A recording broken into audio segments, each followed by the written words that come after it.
is my memoir on my life-changing experience. As a young kid, I was always a daredevil. I loved to do anything that made me feel invincible. I think I was addicted to adrenaline rushes. I taught myself how to ride a bike, and a few weeks later I decided to start teaching myself how to do a wheelie. Soon after, I became more confident, and I was jumping off curbs and going biking in the foothills with my dad on the weekends.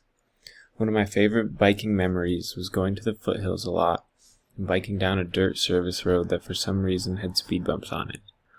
I would pedal as fast as I could and try to jump as far as I could over the speed bumps. Then I would slam on the brakes and see how long of a skid mark I could leave in the dirt. It might not sound extreme or dangerous, but to me when I was doing it, it felt like the most extreme sport in the world that only I could do. Skiing and snowboarding also became a passion of mine every winter. I took ski lessons, but ultimately decided to teach myself how to snowboard. I would go snowboarding every weekend during the winter for 5 years.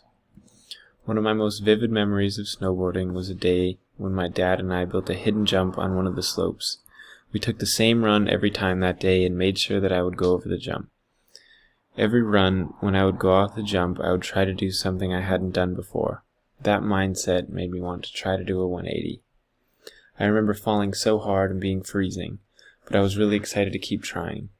I kept trying until I finally landed it. After I landed that simple trick, I remember feeling like I was Shaun White. I even ended up dressing up as Shaun White for Halloween because I thought I was the best snowboarder ever. My favorite thing to do during the summer whenever I went to the beach was boogie board and skimboard. I was especially good at skimboarding. It took a really long time for me to be able to actually jump on the board, but once I actually figured it out, I remember learning how to lean down and do 360s.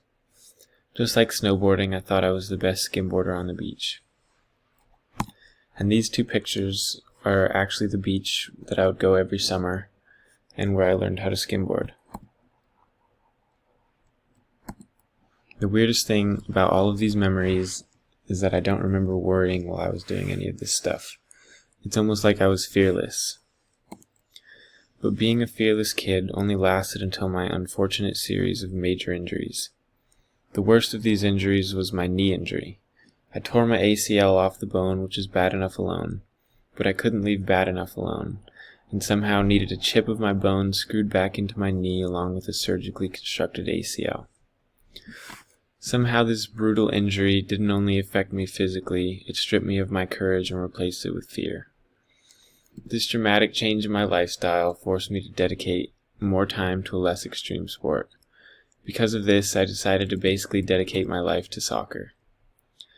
Because soccer is a regulated sport with rules and refs, I had no fear while playing. Unfortunately, while playing soccer, I broke my thumb. I know you guys already saw that because I messed up the PowerPoint.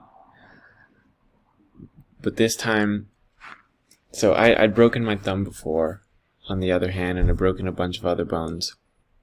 But this time, I tore a major ligament in my thumb and needed surgery. This injury seemed to be the nail in the coffin for me with extreme sports. So here's a picture of my thumb after surgery, and here's what actually happened to my thumb. These aren't the actual x-rays, but this is exactly what they looked like. And there's another picture of my thumb. After these two experiences, whenever I would hop on a bike to get some cardio, or just for fun, fear immediately overcame me. By saying that fear overcame me, you are probably thinking that I was scared to ride the bike, but I wasn't. I was scared to try the stuff that I used to do all the time. Whenever I was riding, I would try to convince myself to be courageous again, and most of the time I couldn't even bring myself to try. The few times I managed to convince myself to try, I would bail at the last second and I would end up falling. I wouldn't even attempt to snowboard after my injury. I got invited so many times by so many people and just immediately said no, because I was too scared to ruin my knee again. I haven't even been back to the ocean since my injury.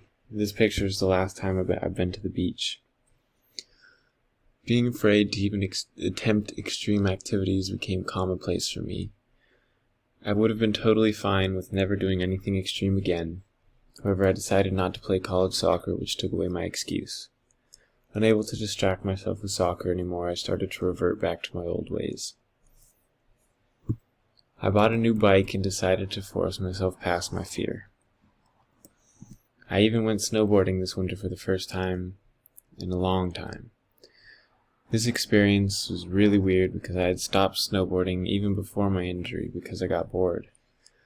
I thought for sure that I would embarrass myself in front of the family that took me, but to my surprise, I was just as good as when I had stopped.